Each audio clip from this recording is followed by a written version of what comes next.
Let me speak broadly about Rashida Tlaib. She is a vile, disgusting, horrible, anti-American, communist, awful, degenerate, really just... I could go on, but I was thinking, this is the #1 show in late night, and if I said what I really believe about her, you'd probably be canceled. So when I was in the green room, I actually wrote down what I think about her on a napkin, and I thought I would just hand it to you.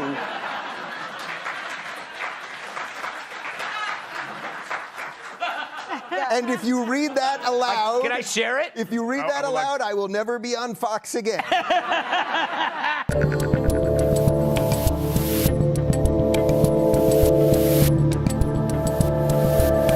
How you doing, people? Hello, Internet. I'm Dave Rubin. This is the Rubin Report. It's September 28th, 2022. We are live streaming on Rumble, YouTube, and BlazeTV. Subscribe, tap the notification bell if you have not done that already. And I am seriously in the mood to be here today. I had a crazy, crazy week last week, which culminated in that appearance on the #1 show in late night, the Greg Gutfeld program, Gutfeld! Which was on Friday. And as Greg noted during the show, I was on the first episode. It was the same panel as the first episode of the show, which was less than a year ago, I think. And I predicted that night on the debut episode that he would be #1 in late night. I think I said within a year. He ended up doing it in about 3 months. I just love Greg, and there's just good things happening. So, I should also say Happy New Year to all you Hebrews out there. 5783, that's a long time. That's a lot of bagels and lox. And my week was nutty. It was really a nutty week. We traveled across America doing all sorts of stuff. The big one that obviously you guys are psyched for, and the video is coming out, I believe, on Sunday, is a few days ago. I was in Los Angeles. It was the one thing that could drag me back to that crap hole. And I did Bill Maher's podcast. I think we've got an image of Bill and I. That's after a couple hours. So it was over 2 hours. It was supposedly the longest podcast that he has done so far. I'm told that the clips and the full thing are going to start going out this Sunday. We did it all. We did it all. I'm just going to say, I don't want to lead too much. I don't want to tease it too much or anything, but we sat down. We only had about a minute before we actually sat down and the cameras were rolling. And we had to kind of feel each other out. Like there was a little bit of tension there. He has to figure out what to make of me. I have to figure out what to make him. Is he bringing me on to take me out? Does he think I'm trying to take him out? But it was so organic. It was so good. We hit everything from comedy.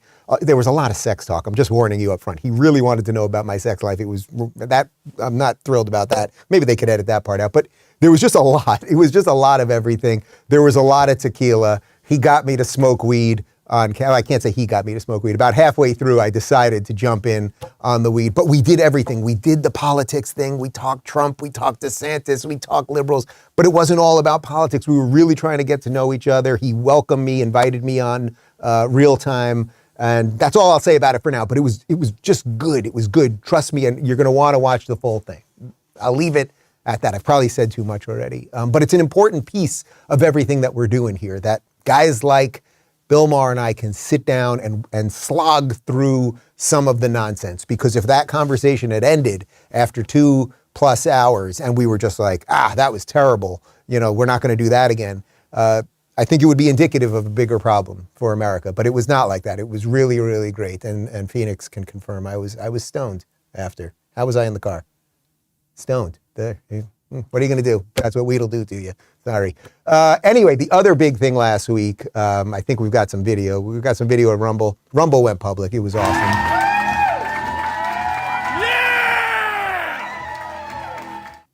So that was me to the left there. But Rumble went public. As you guys know, I started Locals a couple years ago. There I am in Times Square, biggest billboard in Times Square. Pretty sweet. It was just a spectacular moment. There's me. That's, of course, Dan Bongino. You recognize Dan Bongino. Chris Pavlovsky in the white shirt is the Rumble CEO, and Asaf Lev, who is my brother-in-law and the founder and CEO, the co-founder and CEO of Locals. So we got to ring the bell. It really was just an incredible day, and free speech has gone public. And that's what I'm so thrilled about. Like, there's a chance for a company that has free speech and an open internet embedded in its mission statement, now public. And that has not happened before. That certainly is not how it is with Facebook or Google or anything else. So we have a lot of wins to share. We're going to be talking about some other wins today because there's momentum. And that's really what the theme of today's show is. There is momentum because the left is eating itself. It's exposing itself. And it's time for us to realize no more second place. How about we start painting that better vision? How about we start executing that better vision? And it's happening all over the place. This incredible upheaval in Italian politics, where now a far-right fascist, according to mainstream media, is going to be prime minister. But of course, she's not really a far-right fascist. So we're going to get into that. We're going to get into a bunch more. And of course, by the way, I should just mention one other thing, which I'll hit on a little bit later. There is a massive hurricane heading this way. So we're in Miami. At first, it looked like it was going to just go right into Southeast Florida, Miami area. Now it's going west. Looks like Tampa, Sarasota are going to be hit the hardest. But I'm going to do my best to help as many people as possible. And I said on Twitter this morning, I'll do some fundraisers once we get on the other side of this thing. And as I said to the guys this morning, it's like, everyone this weekend was out and about. I was at Home Depot, at the supermarket. You can feel it on the streets. People are taking, making sure they have food and water and all that stuff. But there's like a pleasantness here to all of it, which is in such stark contrast to where I was in California, which forget about COVID when everyone was evil and mean. It was even before that. There was always like this, people are just not that pleasant. Here it was just like, yeah, there's a hurricane coming. Oh, can I help you get that rice? And anyway, it's hopefully we don't lose power, I guess, during the show. That's the main point. All right, let's talk about Moink Box and then get to it. Do you guys know that 60% of U.S. pork production comes from one company owned by the Chinese, and their hogs are given something called ractopamine, which is banned in 160 countries, including China, yet you find it in your grocery aisle every day. Well, there's a better way, and I want to tell you about Moink. That's Moo plus Oink.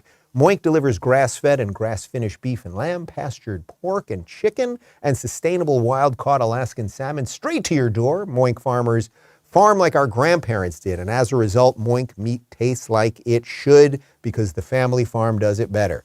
The Moink difference is a difference you can taste, and you can feel good knowing you're helping family farms stay financially independent too. You can choose the meat delivered in every box, like ribeyes to chicken breasts to pork chops to salmon fillets and much more. Plus, you can cancel anytime. My personal favorite is their filet mignon. Shark Tank host Kevin O'Leary called Moink's bacon the best bacon he's ever tasted, and Ring Doorbell founder Jamie Siminoff jumped at the chance to invest in Moink. Plus, they'll guarantee you'll say, oink, oink, I'm just so happy I got Moinked. Keep American farming going by signing up at moinkbox.com/Rubin right now. And listeners of this show get a free filet mignon in every order for a year. That's one of the best filet mignon you'll ever taste, but for a limited time, that is moinkbox.com/Rubin, moinkbox.com/Rubin. Okay, so we're going to talk about some wins today and some momentum because, as you know, it's happening. We can all feel it. Things are looking good. Not to say these people don't have tricks up their sleeve and, the Nord Stream pipeline blew up and maybe they'll start World War III right before the election. But putting that aside for a moment, there are good things happening. And when good things are happening to freedom-loving people, what does the machine always do? It slanders and lies about them, and then it tries to cancel and silence them. These are the tactics that have been used over and over that you guys have seen. Everyone is now seeing it. More and more people are seeing it. Well, interestingly, Russell Brand. Now, Russell Brand, who of course is a comedian and an actor, he's mostly a lefty. He's kind of going through a little bit of a red pilling process right now, but he's mostly a lefty. He's had very big debates public debates with Candace Owens on all sorts of stuff, mostly a lefty. Well, he is on YouTube where he has about 6 million subscribers. Today, actually at noon today, his plan was to launch his Rumble channel, his official Rumble channel. He's going there exclusively. And then what happened to Russell Brand yesterday? This is so bizarre. You're not going to believe it. Better get in your seat. Well, he got a strike on his YouTube channel, and they forced him to delete a video. Now, I'm going to play a little portion of Russell talking about it. But what you have to understand is the guy's been waking up politically. That's dangerous to the system. And he's moving off big tech, doubly dangerous to the system. So do you think he might have a target on his back? Here's Russell.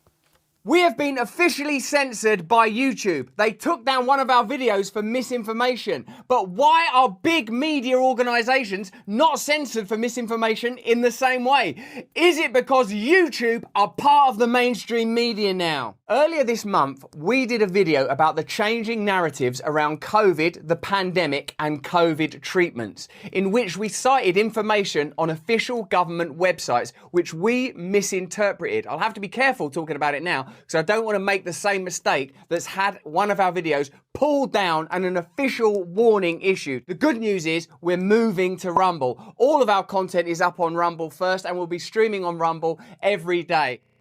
Okay, so there's a couple things going on here. First off, he is admitting that he made a mistake related to some COVID information. He's saying we translated the information incorrectly, and he's acknowledging that, and then they took the video down. Now, this video has been up already, so the fact that YouTube took the video down yesterday, the day before he's about to make the move to Rumble, tells you that there is something else going on here, right? This is a little bit more like a mafia hit. Now, in his explanation there, he further goes on to say that mainstream media and now big tech, they work together so you can share all kinds of misinformation if you're on MSNBC or CNN, or if you're just a mainstream swamp hack. You can lie about everything. You can get everything wrong and nothing will happen to you on any of these platforms. But, you know, if you're one of us scary fascist right-wingers, or even, you know, buddies with one of them, you're going to be taken out. You may remember former MSNBC host, I don't think she has the show anymore, Rachel Maddow. This is less than a year ago, sharing misinformation about the COVID vaccines. Now we know that the vaccines work well enough that the virus stops with every vaccinated person. A vaccinated person gets exposed to the virus does not infect them. The virus cannot then use that person to go anywhere else. It cannot use a vaccinated person as a host to go get more people. Yes, it can use a vaccinated person as a host to go get other people. So everything she said there was wrong. There was no evidence, even when she said that back less than a year ago, there was no evidence that she was completely right about that. There wasn't enough time gone by with the vaccine whether to see whether it was going to be 100% safe or not. The reason I show you that video is all over YouTube. That woman was a host on MSNBC. She stepped away from the show, but it wasn't because of that. They didn't fire her for sharing misinformation like that. But that video, again, is all over the place. So if you're Russell Brand and now you're doing your red pill thing, or you're just not a swamp creature anymore, right? You're just, I would say he's still a lefty liberal, something like that. We're going to have him on the show soon and we'll talk about it. But he's waking up. So if he makes a mistake and acknowledges his mistake, he gets deleted and his channel gets a strike. And by the way, if you get 2 strikes on YouTube, they disable your ability to live stream. So you can see they're going after him. This is very similar, by the way, guys, to when you remember that week about 4 months ago where we spent a week deciding whether Joe Rogan was a racist, and it just happened to be like 2 days after he had a couple experts like Dr. Robert Meloni on to talk about the COVID vaccines. So you see what happens here. The machine tries to lie about you or cancel you. But for some reason, Rachel Maddow in that video is still up. Here is the elderly man pretending to be president, and this is July of 2021, so just about a year ago, and he's apparently lying too. The various shots that people are getting now cover that. You're okay. You're not going to get COVID if you have these vaccinations. Yeah. Oh, you're not going to get COVID if you get these vaccinations. That's funny because actually this weekend, the CEO of Pfizer, who is double vaxxed, quadruple boosted or something, he got COVID for the second time in the last 3 months. Okay, so it was not true then. It's not true now. But remember, nobody runs around calling Biden a misinformation specialist, or no one's trying to take out Rachel Maddow, right? So this is all about what your ethos, what your politics are, and whether you're actually getting something, if you're getting something approximate to the truth. Then they will take you out. Then we found this one this morning because, you know, there's this hurricane bearing down on Florida. So someone found this video. This is Joe Biden last year talking about another hurricane. And what do you need to do more than anything else when a hurricane's coming? Should you get gas? Should you check if your generator's working? No. Should you get food? No, forget about the food. Water? Forget that. There's something that is key to the whole operation. Let me be clear. If you're in a state where hurricanes often strike, like Florida or the Gulf Coast or into Texas, a vital part of preparing for hurricane season is to get vaccinated now. Everything is more complicated if you're not vaccinated and a hurricane or a natural disaster hits. I think I just got brain damage while watching that one, even though I've seen it 10 times. It is, I get it, it's from like a year ago from a different hurricane, but the level of stupidity that we allowed to seep into the system, the fact that any of us pay any attention to these people as if they're experts or care about us or anything else.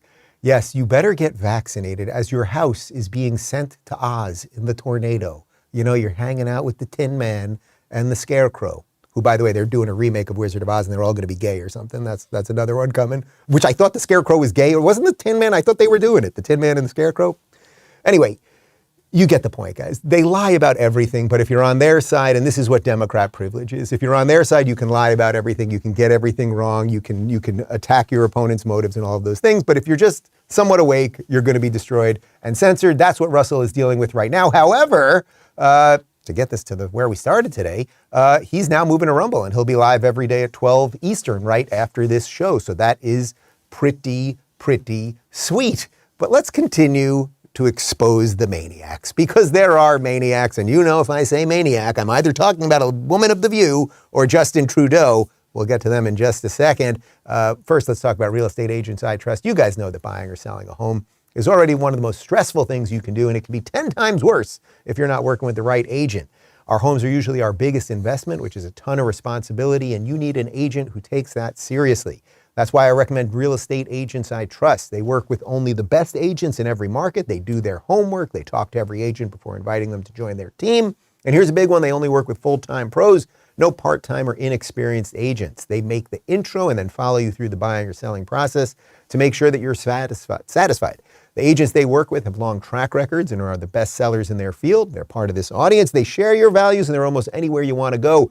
Head over to realestateagentsitrust.com today and provide them with some basic info. Their team will contact you to make an introduction to the preferred agent in your town. You move to Florida, you live happily ever after, even though there's a storm a-brewing. You can still move to Tampa or Sarasota after this, and it's all going to be good. Okay, so what else is going on? There are people who are being exposed, and they're being exposed left and right. Thus, the people who are doing the exposing must be banned and silenced and canceled and the rest of it. Canadian Prime Minister Justin Trudeau, who is a blackface expert and a former, wasn't he a theater teacher? He's like a theater kid or something. He wears those fancy socks. Despite trying to destroy all the freedom-loving people in his country and taking out the truckers and having bank accounts frozen and the draconian lockdowns that he had, finally, nope, no more, I guess, apparently. Okay. Every step of the way, we make decisions based on what experts, what doctors, what public health authorities recommend us to do. There is the sense that these border measures were no longer effective or no longer justified in the circumstance that we're in right now. You know how I often talk about how Gavin Newsom is soulless? And I really do believe that. We can get into a debate about what the soul is and the divine spark that is in all of us. I believe that spark, my personal belief, it has something to do with the truth. There is a connection between your soul and what you communicate to the world and truth.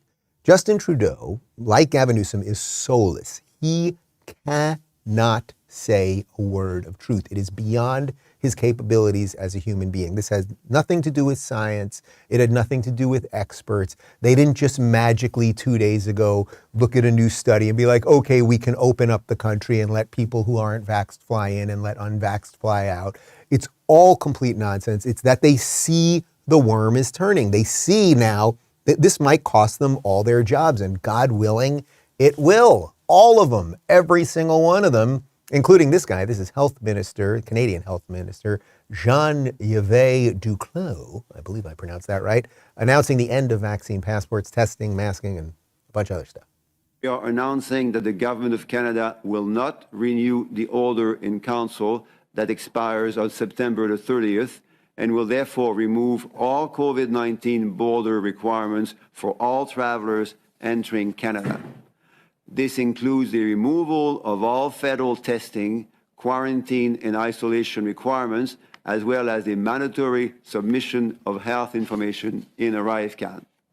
Isn't this rather extraordinary? These people who forced people out of their jobs and got rid of doctors and nurses and looked into truckers' bank accounts and destroyed the economy of Canada and have just wrecked what Toronto once was and what some of the major cities, Montreal, once were. Suddenly they're going, by golly, let's not do any of that stuff. Let's not force the vaccines. Let's not force people to be locked in their houses and anything. Gee willikers. I can't believe it. We're just going to flip on everything we've done. Now, are they flipping on everything they've done because they've seen the light? Because they really realized they were wrong, in which case they'd all resign in shame and never be seen from again. But that certainly ain't what Justin Trudeau is going to do. Is it that they've realized they were wrong, or could they see the writing on the wall? Could something be happening across the world right now that is going to reverse all of this? Well, I think it's the latter, and we got some major news out of Italy over the last couple of days. Here's a quote from the Daily Wire. Giorgia Meloni claimed victory early Monday morning and is projected to win a battle to become Italy's first female prime minister, leading her conservative party, Brothers of Italy, in the country's national elections. Okay, now, first off, she's a woman. She's a woman. I think she uses women pronouns. She's a chick, boobs, the whole thing. Now, generally speaking, the lefties and the progressives and, all these people, they love women. So you'd think they'd be very excited about this. But no. She's scary. She's a conservative. We've got two clips of Meloni giving a speech about why she ran, what she believes in, and what she wants to do to Italy. This first one is absolutely phenomenal. Potrei farne tante altre di queste domande. A monte c'è quella che ci facciamo oggi: perché la famiglia è un nemico? Perché la famiglia fa così paura? C'è una risposta unica per tutte queste domande. Perché ci definisce, perché è la nostra identità. Perché tutto quello che ci definisce in questo tempo è un nemico. Per chi vorrebbe che non avessimo più un'identità e che fossimo solamente schiavi, consumatori perfetti. E allora è sotto attacco l'identità nazionale, è sotto attacco l'identità religiosa, è sotto attacco l'identità di genere, è sotto attacco l'identità familiare. Non devo potermi definire italiana, cristiana, donna, madre, no. Io devo essere cittadino X, genere X, genitore 1, genitore 2, devo essere un numero. Perché quando sarò solamente un numero, quando non avrò più un'identità, quando non avrò più radici, allora sarò lo schiavo perfetto in balia della grande speculazione finanziaria, il consumatore perfetto. I love it. It's just so good. She's telling the truth. You know what I'm saying? Guys, you get it? You get it? So here is a Western democracy. Now, a lot of this stuff has been happening in some of the Eastern countries in Europe, Eastern European countries, but here's a Western European democracy that has had enough of the wokeness. It has had enough of collectivism. It has had enough of people being defined by their gender or their other immutable characteristics. It's had enough of you saying that your kids are born boys, but they're actually girls. The assault on religion, the assault on all of our institutions. This is a phenomenal speech. So, of course, everyone in the Western media is calling her a fascist and even worse than that. Here's a little video of her being called a fascist because, she believes in the individual, which I thought was the basis of Western civilization. Voters in Italy tomorrow appear poised to make a hard right turn. The woman expected to become prime minister leads a party with roots in neo-fascism. The hallmarks of Italian fascism, like this motto: Difenderemo Dio, patria e famiglia. God, fatherland, and family. A far-right political party whose roots go back to post-World War II neo-fascists. Far-right political party whose roots go back to post-World War II neo-fascists. Roots in Italy's post-war fascist movement. Roots in Italy's 20th century neo-fascist movement. Meloni herself was a hardcore neo-fascist militant. Stunning because of Italy's disastrous history, the last time a hard-right party rose to power. The most far-right government in that country since Mussolini. Most right-wing government since Mussolini. Okay, so you guys get the game, right? We've looked past, we moved the curtain and we're looking past, and it's not the all-powerful Oz, it's just some washed-up old dude back there, and that game is that they try to scare the hell out of you until you pull that curtain back. She's far right, she's a fascist, blah, blah, blah. Well, I listened to all the speeches. I did a little research on her. I've talked to a couple people. What would that mean, that she's a far right fascist? So she's a far right fascist. So she hates immigrants or something like that? No, she actually wants borders. We had an orange man who wanted borders, and they said he was a fascist. Remember that? What is a fascist? Well, a fascist, of course, is someone who wants corporate power to be completely aligned with political power. But that's the reverse of what she was saying in that speech. What she was saying in that speech is, it's up to you. It's your life. You shouldn't become just the ultimate consumer of all of the things that the big government corporate monster wants you to be, right? What is fascism? It wields the state's political power on all private and public institutions, right? That's what it does. She's trying to separate those things. But the media is showing you the cards, and the cards are, she is a far-right fascist. They never tell you what actually that means. It just sounds scary enough. My God, Mussolini, Hitler, somebody do something. Well, this is just a spectacular, spectacular moment.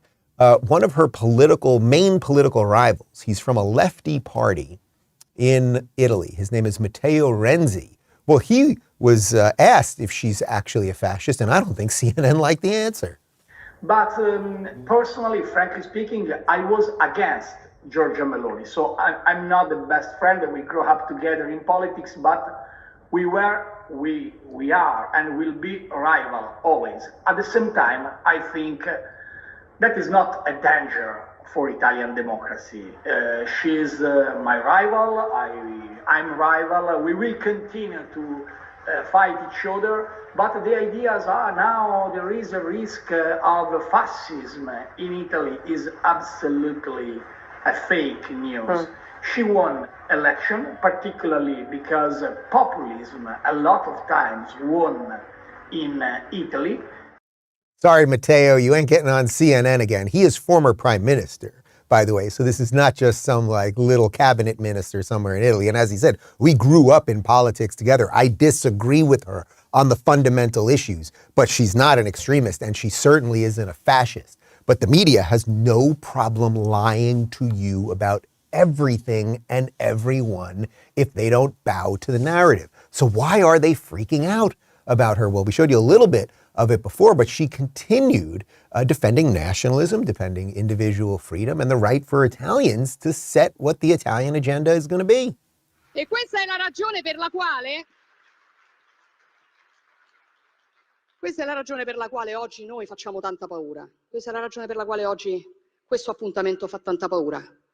Perché noi non vogliamo essere dei numeri, noi siamo qui per dire che noi non siamo dei numeri, noi difenderemo il valore della persona umana, di ogni singola persona umana, perché ognuno di noi ha un codice genetico unico e irripetibile.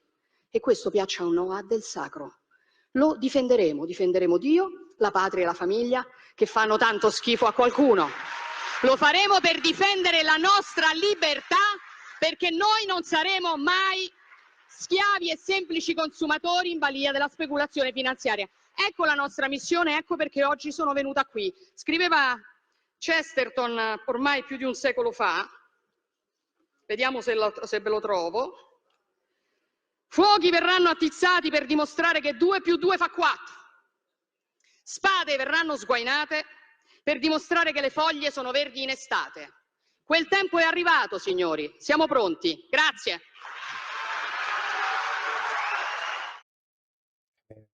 Quoting Chesterton, defending truth, that's all it is.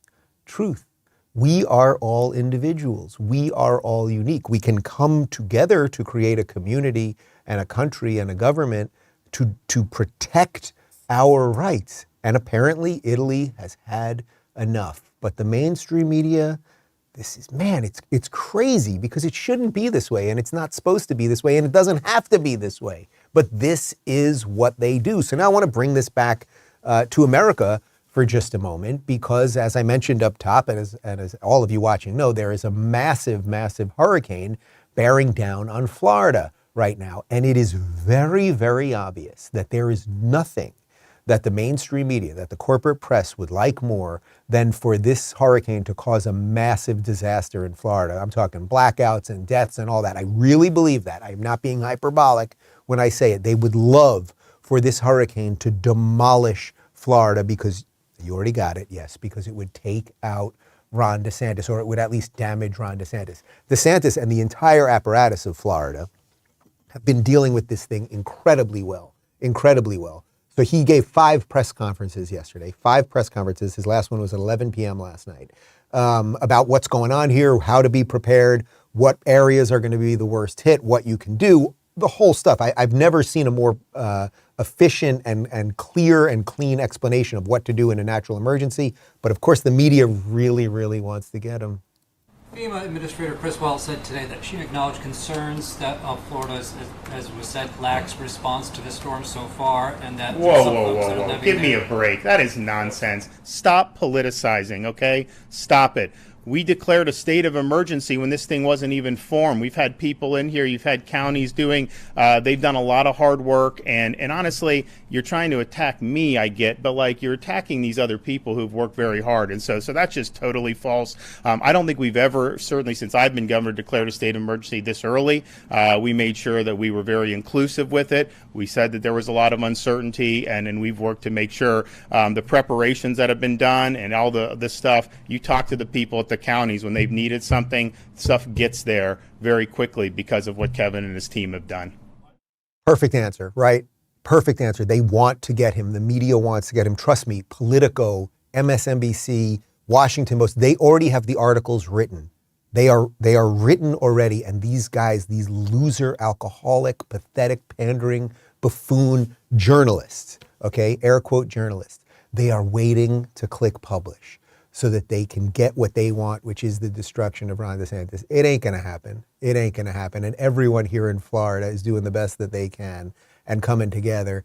And on top of everything else, whether it was Gavin Newsom in California or Ron DeSantis here in Florida, the governor cannot control the weather, and the governor cannot keep everyone safe all the time. What he can do is, or he or she can do, is do the best they can to create a functioning apparatus so the state is protected to the best ability possible. So just a perfect, absolutely perfect answer by DeSantis. And you can see how I'm linking that to the Italian prime minister, because it's like they're going to lie about her, they're going to lie about him, they're going to lie about Russell Brand, they're going to lie about you, and that's what we are fighting. So how can we expose them even further? Well, one way is to mock them and show their nonsensical, racist diatribes for themselves.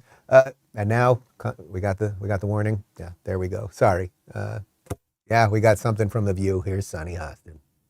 And for Anna, one of my issues has always been I don't understand how a Latina woman who even left from Nicaragua could be part of a party. Because when I came to this country, the Republican Party was the party that stood up against communism, and that is something that is ingrained in me. Yeah. In the same way that being a Catholic is ingrained in you. Yeah. But listen, when Pope Benedict, who was part and parcel of covering up the pedophilia scandal in the church, was Pope, you still stayed in the Catholic Church. As you know, because there's more to it. I actually stopped going to church. But wait, listen, all of this has nothing to do with the question. Don't even ask what the question was. It doesn't even matter, honestly. But do you see what they do? Sonny Hostin, she is a racist and an idiot. I mean, she is truly the worst person on network television. There's so many of them, but Sonny really is number one, and she's like racing away with it. You know what I mean? There used to be a horse race. Is it Stelter? Is it Don Lemon? Is it, but Sonny is just, bam, she's lapping these people in the most bigoted moron on television. To turn to a Latina woman and say, you are not in command of your mind. You must vote the way that I want you to vote, in and of itself is racist. If you think that all black people must vote a certain way, or all gay people must vote a certain way, and they must think the way you think they must think, you are the racist, you are the bigot. That is the summation of what the left has at the moment. And it's also interesting because Ana Navarro, I don't know that she considers herself a Republican anymore. I mean, basically she's a progressive, right? So it's all lefties on that show. And then they've got Allison Farah, this fake conservative something, right? But her main gig, what got her popular and what put her on The View, was that she worked for Marco Rubio. Marco Rubio, whose parents came from Cuba. And Marco's been on the show and he's described the scene growing up of his parents working in kitchens praying that they could get a little bit of a better life from what they fled. And now their son is a freaking senator and former presidential candidate. They know what they fled. And it's interesting. She also says, well, I'm a Republican because Republicans were against communism.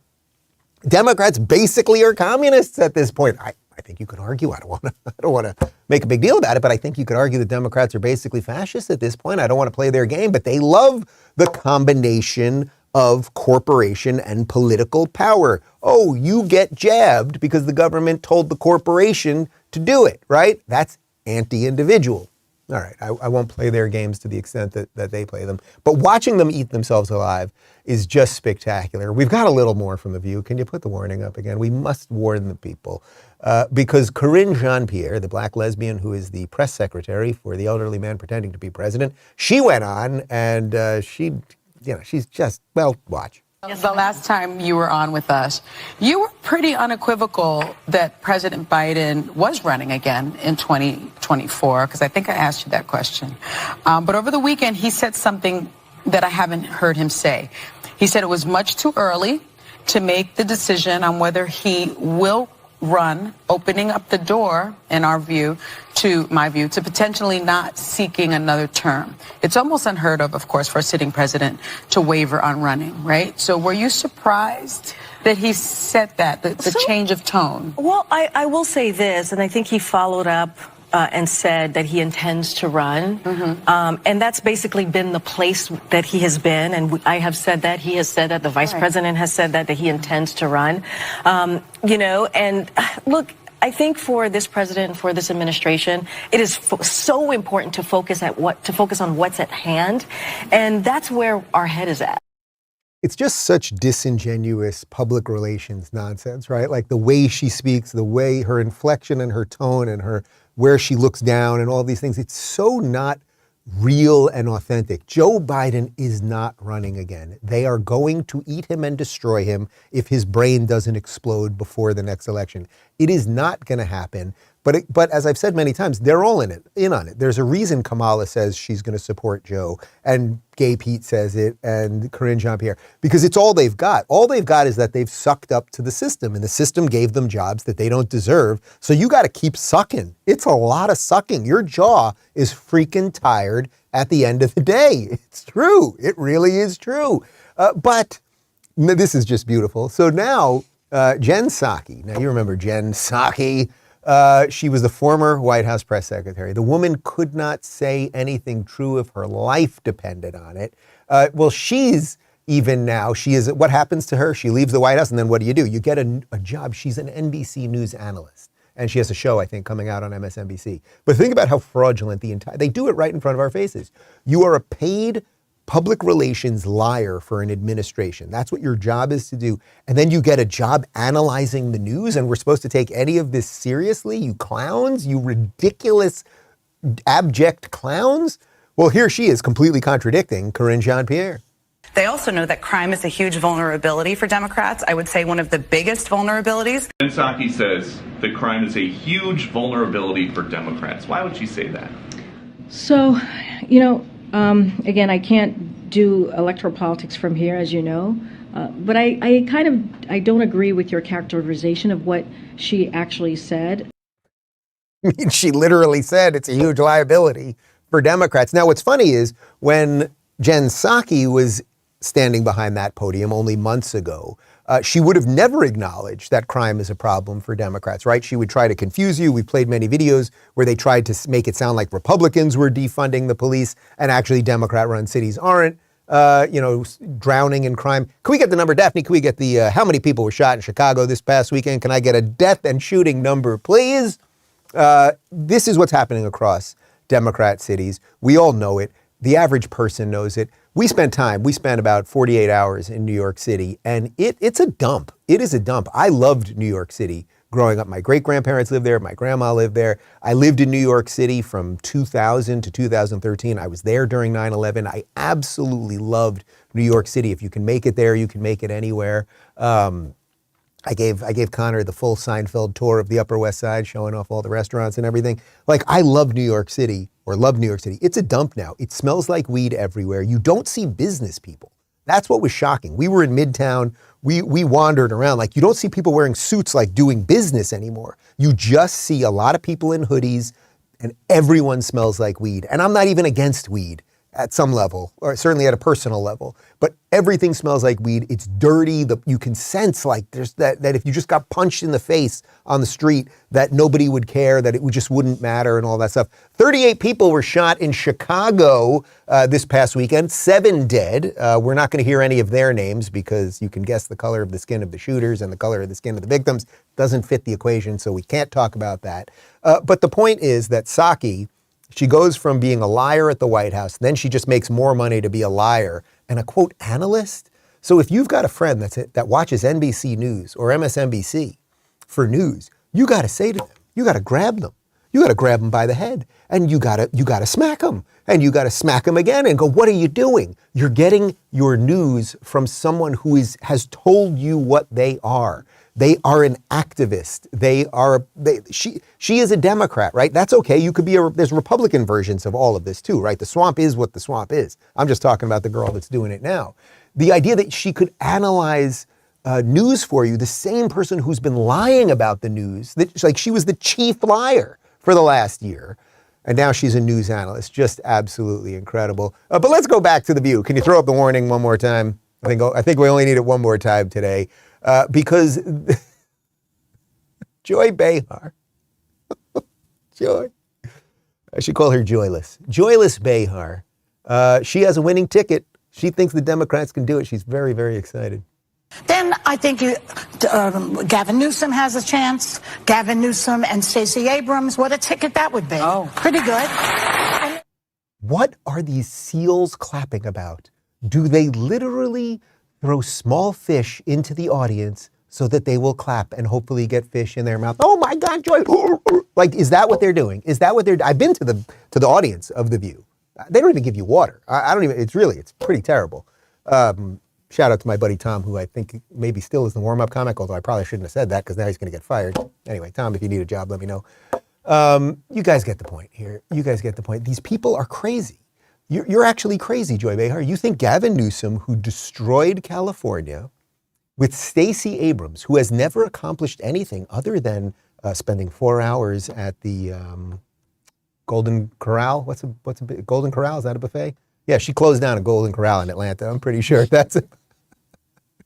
No, the one thing that I know for sure she has accomplished is that she claimed that the Georgia elections were stolen from her. That's the only thing. So this is what Joy Behar wants. She wants Gavin Newsom, a man who destroyed California, and a woman who is only known for her situation at the buffet and her, questioning election results. She wants them. That's the dream ticket. Oh my God, everybody applauds, and it's just great.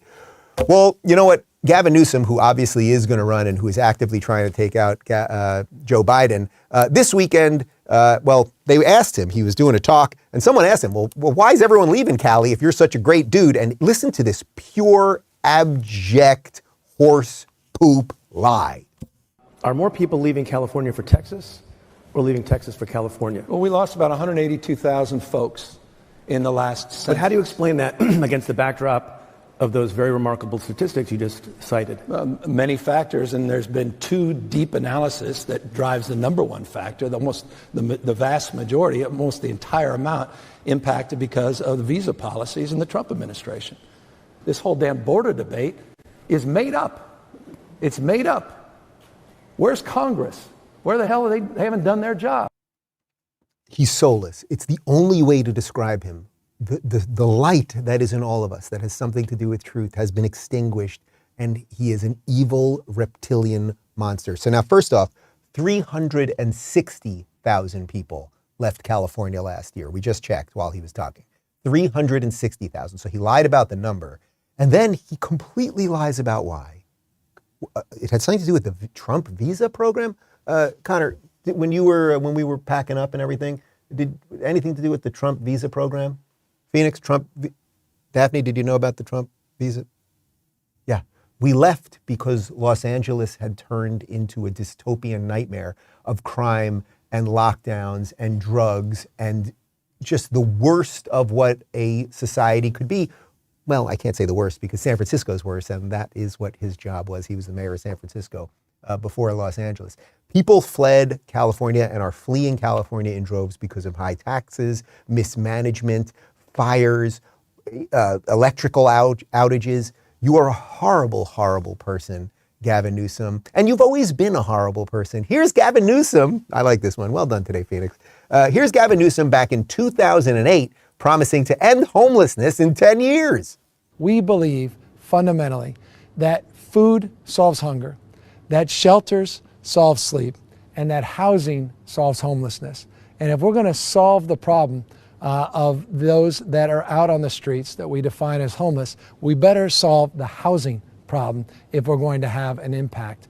And that's why we established this framework, what we call a 10-year plan to end chronic homelessness in San Francisco.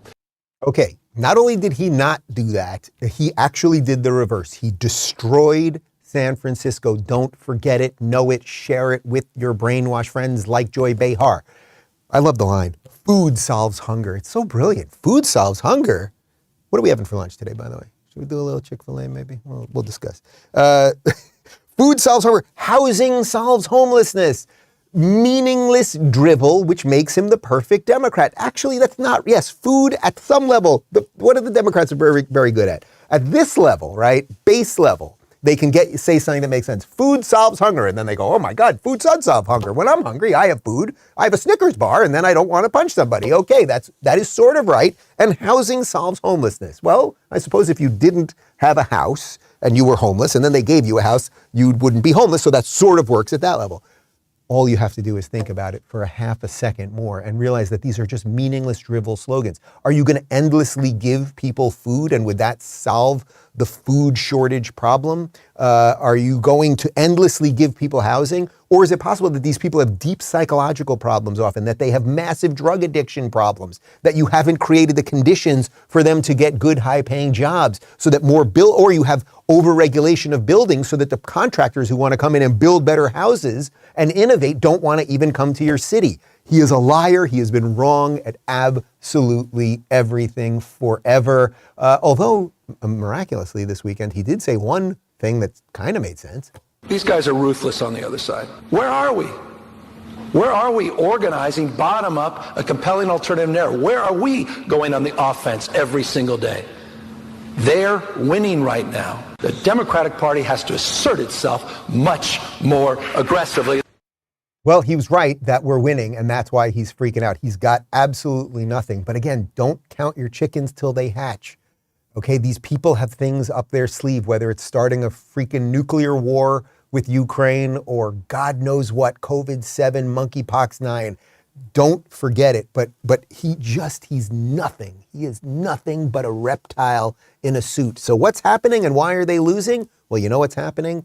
Good, decent people, finally. I know you guys watching this show, you woke up either alongside of me or maybe you were ahead of me, maybe you're on your way, but a lot of people are waking up. And there was an article in the New York Post a day or two ago that we've got some info from about the liberals who are waking up. You might recognize that guy in the middle. They got a nice shot of me in front of those two other famously disaffected people. Pretty sweet. This is very pat yourself on the back, Dave. But it's an interesting article that I was interviewed for, and I want to read a little bit about the shift that is happening politically right now. Here we go from the New York Post.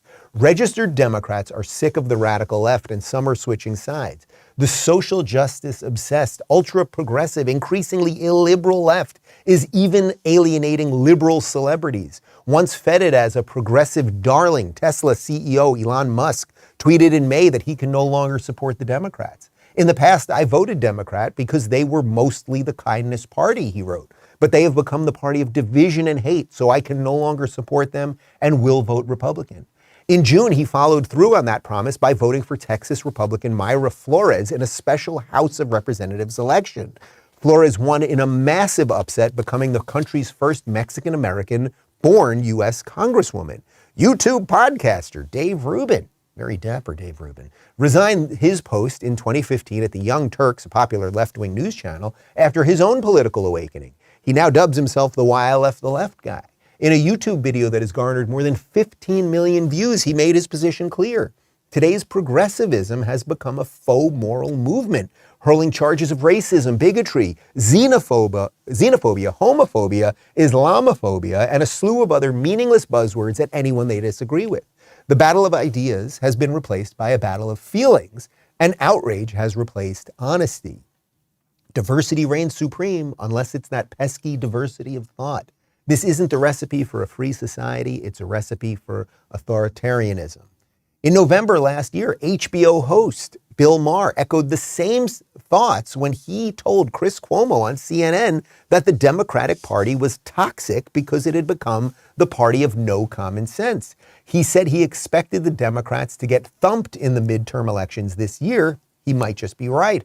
According to an Associated Press report in June, more than 1 million voters in 43 states have left the Democrat Party for the Republican Party, especially in the suburbs where swing voters can sway election results. Okay, so it's nice that I got a little ink there, okay, but that's not why I'm reading it to you. As I've said to you guys before, there is only a small sliver of people in the United States who you really can move at this point.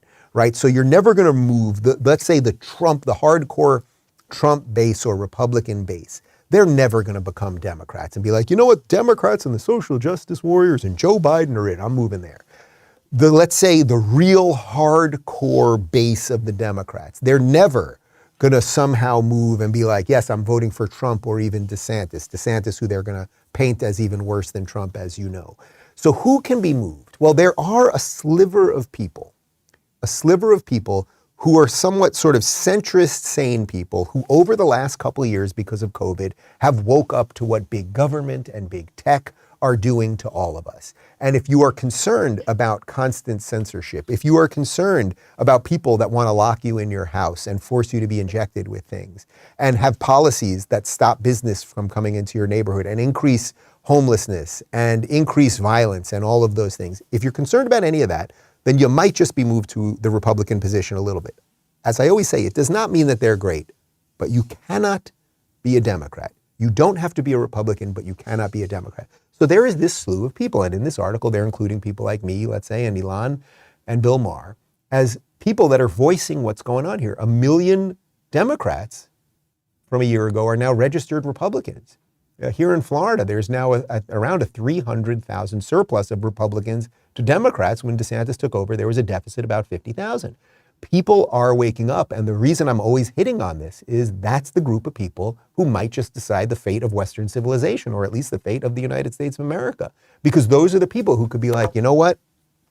Boy, I disagree with Republicans on certain stuff, but they aren't trying to destroy everybody, and they do seem to like America, and there does seem to be some chance that the family will still exist and the individual will still exist and reality will still exist. Kind of like the Italian prime minister was saying. And that, I think, is sort of where we are at the moment. So we are winning right now. We are winning, but it's still going to take a hell of a lot of work, and you never want to get too overconfident. But we have to keep the momentum going. So you must be public, I think. I think if you're watching the show, you got to get a little more brave right now. You got to get a little more brave and start telling people what you think, or at least putting it into practice in your own life, whatever that means. And stand not only up for what you believe, but also tell people what you're against, kind of like Florida Governor Ron DeSantis. I reject socialism outright. I reject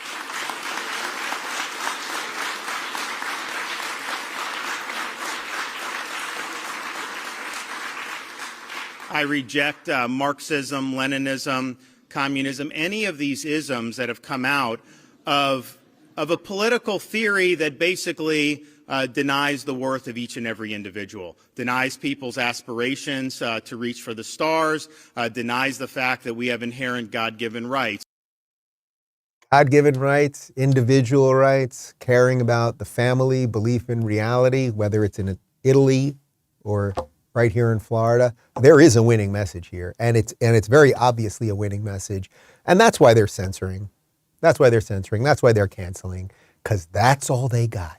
Because if you're Gavin Newsom or you're a tech CEO, a big tech CEO who's been running all this nonsense, what can you fall back on? What are your policies that work? Is it that high taxation really works? Is it that big government programs really work? Is it that locking people in their home really works? So more and more people are seeing it.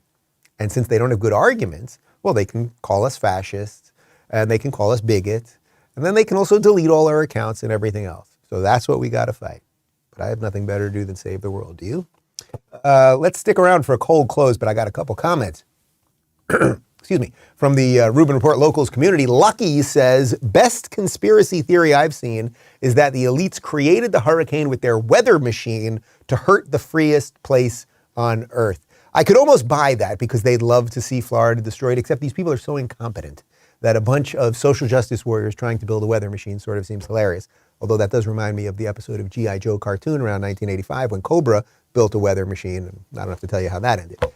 Jeannie says the right finally started shouting loud enough to be heard over the sycophants whispering in their ears. Yes, I love that. And that's the importance of speaking up. Too many of us, we just let it all happen. And I include myself in that even. We all just, it was happening. We were calling it out. We didn't know what to do, but time is up, man. It is time to push back and alert your friends and family that are not there yet to know what reality is. Because, man, I'm telling you, the censorship and the crazy news is going to ramp up over the next 2 months like never before. Month and a half, let's say, till the election. It's going to be bananas. And they will censor and they will algorithmically trick and they will shadow ban and all of those things. I hope that's why you're watching at rumble.com/Rubin Report and you've joined us at rubinreport.locals.com, which is free to join. And if you want to play along, then you can throw in a couple bucks if you want, because that way we can directly communicate with you. Because what they're doing to Russell, what they're doing to anyone that they've canceled, what they tried to do to Rogan, it ain't going to stop because it's all they got. Steven says, I'm not sure if Justin Trudeau shares the same reality as the rest of the country. Yeah, it's like, what is he on? I mean, the guy's got to be on something on top of everything else. Like, just awful, these people, just awful. But if you think I'm being too hard on these people, if you think I'm missing something, if you think Gavin Newsom and Justin Trudeau and these other people are good, let us know in the comments. And maybe I'll address it because, maybe I'm wrong. I don't think so, but maybe. Anyway, if you're here in the free state of Florida, take care of yourself, get some food, get some water. Make sure that the roof's on the house and all that good stuff. And for everyone else, have a great day. Russell Brand is up on Rumble at noon today. My full interview with Tim Scott, Senator from South Carolina, is up right now. And we got a great cold close for you. I love this one. All right, see you tomorrow, everybody.